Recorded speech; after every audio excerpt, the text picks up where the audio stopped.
오늘은 출애굽기 26장 1절부터 14절입니다. 그 중에서 오늘은 1절부터 3절까지 읽겠습니다. 너는 성막을 만들되 가늘게 꼰 배실과 청색, 자색, 홍색실로 그룹을 정교하게 수놓은 10폭의 휘장을 만들지니 매 폭의 길이는 28규빗, 너비는 4규빗으로 각 폭의 장단을 갖게 하고 그 휘장 5폭을 서로 연결하며 다른 5폭을 서로 연결하고 아멘. 오늘 말씀의 제목은 성막 안에 거하는 자 보호가 있으리라 입니다. 불안은 누구나 살면서 매사에 느낄 수 있는 감정입니다. 앞일을 예측할 수 없는 인간의 가장 오래된 심리적 질병이죠.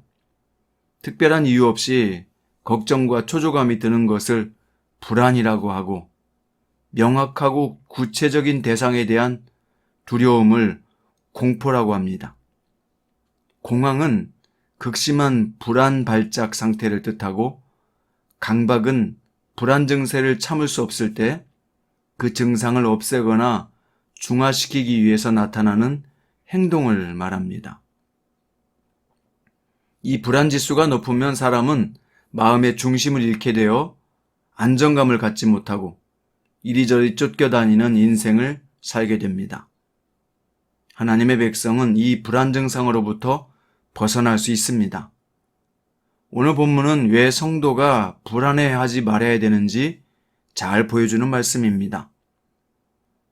오늘 출애굽기 26장은 태버네클, 성막을 어떻게 만들어야 하는지 설명하는 내용이고 오늘 본문은 하나님께서 성막을 덮을 4개의 천을 어떻게 만들어야 하는지 가르쳐 주신 것입니다.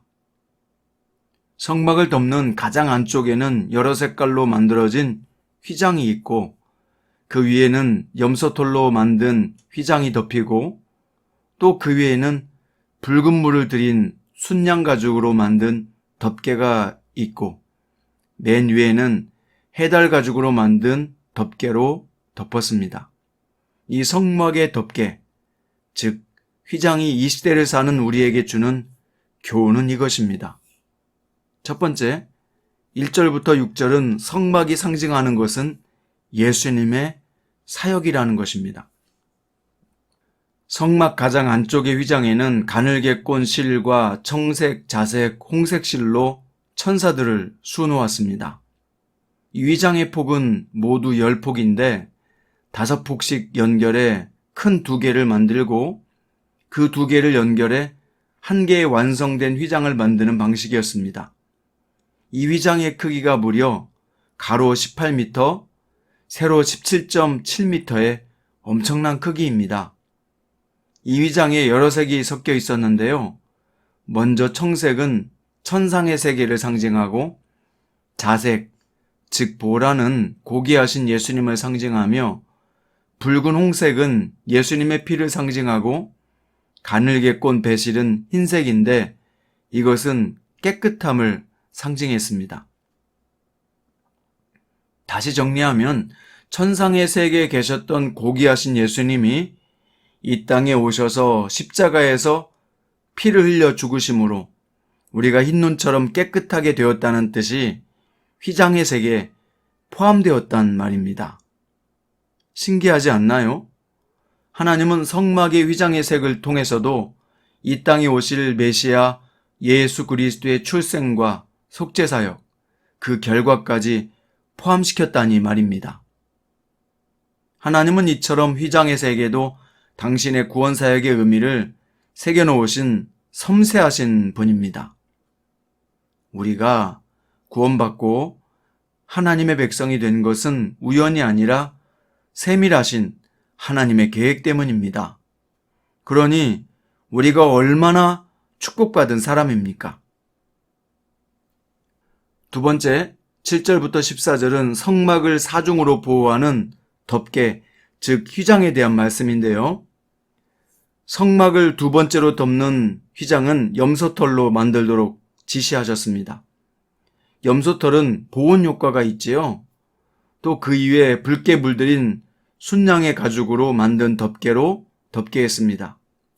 이 양의 가죽은 안쪽에 있는 두 휘장을 보호해주고 방수 기능이 좋아서 썩지 않게 했습니다. 왜 순양의 털과 가죽을 사용하라고 하셨을까요? 바로 이 순양은 예수 그리스도를 상징합니다. 순양의 가죽을 얻으려면 일단 죽여야 되잖아요. 가죽을 내놓고 죽은 순양이 바로 인류 구원을 위해 피 흘려 죽으신 예수 그리스도를 상징하는 것입니다. 마지막으로 성막을 덮는 가장 겉에 있는 휘장은 해달의 가죽으로 만들게 하셨습니다. 해달의 가죽으로 제작한 덮개는 매우 질기고 방수가 뛰어났습니다. 그 해달 가죽 덮개는 광야의 모래바람, 비, 추위, 더위를 막아줄 보호막 역할을 합니다. 이것은 예수님을 믿는 성도들을 죄와 사망으로부터 안전하게 보호해 줄 것을 뜻하는 것입니다. 지금까지 살펴본 것처럼 성막을 덮는 4개의 휘장은 예수 그리스도께서 누구이시며 무엇을 하셨고 왜 그분을 믿어야 하는지를 잘 설명해 주고 있습니다. 이 휘장이 성막을 보호해 주는 것처럼 신명기 33장 8절은 하나님의 보호를 받은 사람들에 대한 기록입니다. 이스라엘이여 너는 행복한 사람이로다. 여호와의 구원을 너같이 얻은 백성이 누구냐? 그는 너를 돕는 방패시요 내 영광의 칼이시로다. 내 대적이 내게 복종하리니 내가 그들의 높은 곳을 밟으리로다. 바로 성막을 지켜주는 4겹의 튼튼한 휘장처럼 하나님의 보호가 당신의 백성들에게 있음을 보여주는 말씀입니다. 오늘 또 하나님을 피난처로 삼아 살기 원하십니까? 그렇다면 세상의 세파가 아무리 거세게 불어닥쳐도 너무 걱정할 필요가 없습니다. 시편 3편 6절을 보세요. 하나님 안에 있는 시인은 이렇게 담대했습니다. 천만인이 나를 에워싸 진친다 하여도 나는 두려워하지 아니하리이다. 잠언서 28장 1절은 이렇게 말씀합니다. 악인은 쫓아오는 자가 없어도 도망하나 의인은 사자같이 담대하니라. 여러분, 사탄의 말을 듣고 따르면 그에게 속한 자요. 사람의 말을 듣고 따르면 사람의 사람일 뿐입니다. 하지만 어떤 상황에도 하나님의 말씀을 듣고 따른다면 그는 하나님의 사람입니다. 하나님의 사람은 사람에게 흔들리지 않고 하나님에게 흔들리는 사람입니다. 이런 사람은 마음이 강철 같고 물결 위의 낙엽처럼 흔들리지 않습니다. 악인들은 쫓아가는 사람이 없어도 불안하여 도망치듯 이리저리 몰리며 쫓겨다닙니다. 하지만 의인은 사자같이 담대하고 그 마음에 안정감이 있어 뿌리 깊은 나무처럼 요동하지 않습니다. 결국 하나님을 사랑하는 자에게 그분은 모든 것을 합력하여 선을 이룬다는 것을 잘 알기 때문이죠. 성도 여러분, 하나님의 전지전능하심을 믿으시고 그분 안에 거하기를 힘쓰십시오. 매일 나를 부인하고 성막 되신 예수 그리스도 안에 거하기를 소망하십시오. 그리고 모든 것을 내려놓고 평안과 안전을 누리십시오. 당신은 태버네클, 영원한 성막 안의 백성이 될 충분한 자격이 있기 때문입니다. 기도드립니다. 하나님, 우리는 하나님의 백성입니다. 하나님께서 선택하셨고 부르셨고 이곳에 심으셨습니다. 그러니 바람에 밀려 요동하는 바다 물결처럼 의심하는 자로 살지 않게 하시고 주님 주신 자리에서 끝까지 승리하여 허락하신 가정과 교회와 하나님의 나라를 세운 사람으로 쓰임받게 하소서.